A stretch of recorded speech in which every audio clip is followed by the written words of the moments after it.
All right, well, a lot of people are, of course, celebrating the fact that it's Friday, but it is beautiful. Oh, it's so nice. Yeah. Unfortunately, what we're currently enjoying will not carry over into the weekend. That being said, it's not going to be a washout either. So it will be our 15th of the last 20 weekends to have rain. Don't remind us.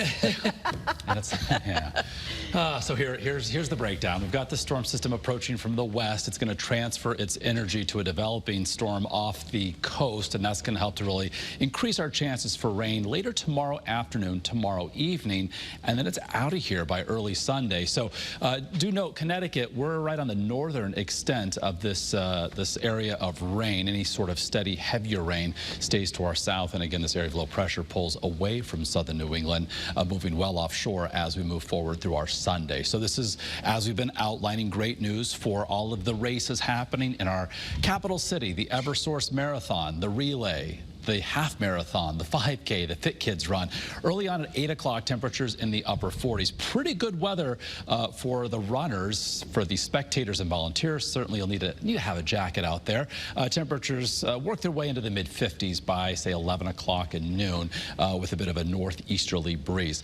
So the shower chances will be increasing through tomorrow afternoon. Here's a snapshot of 7 o'clock tomorrow evening.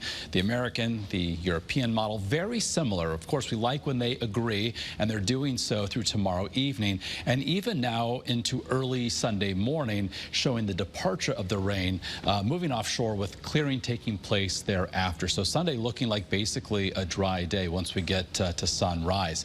And by early Sunday morning, any sort of rain that adds up will likely do so across southwest Connecticut, where we could see perhaps a quarter, maybe half inch of rain. As you head farther northeast across Connecticut, certainly a lesser extent of rain there. So the quiet corner may see very little rain whatsoever based on how this unfolds, but a pretty sharp gradient from southwest to northeast by tomorrow night.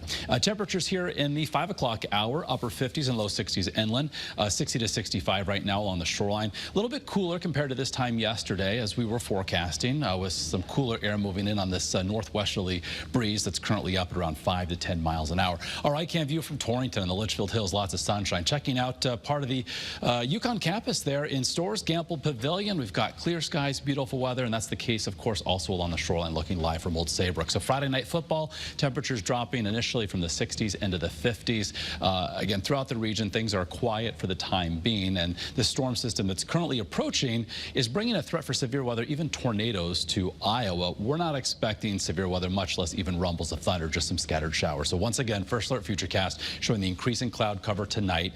The showers, again, the steadiest, heaviest of the rain staying to the southwest of us. We'll kind of grazed by those showers through tomorrow afternoon, tomorrow evening, and then by Sunday morning, the storm system is pulling away. So by then, again, we could see southwest Connecticut, half an inch or less. To the northeast of this line here, those shades of blue, a quarter of an inch or less. So highs tomorrow only in the mid and upper 50s on our First Alert 7-day. Sunday, a drier day, breezy, low 60s. Monday, mostly cloudy, upper 50s. Some isolated showers appear possible still on Tuesday. Wednesday, increasing sunshine, and then we trend milder by the end of next week. Highs back in the mid to upper 60s. Overnight lows in the 40s, and shoreline highs this weekend. 50s tomorrow, low 60s on Sunday. Okay, Mark.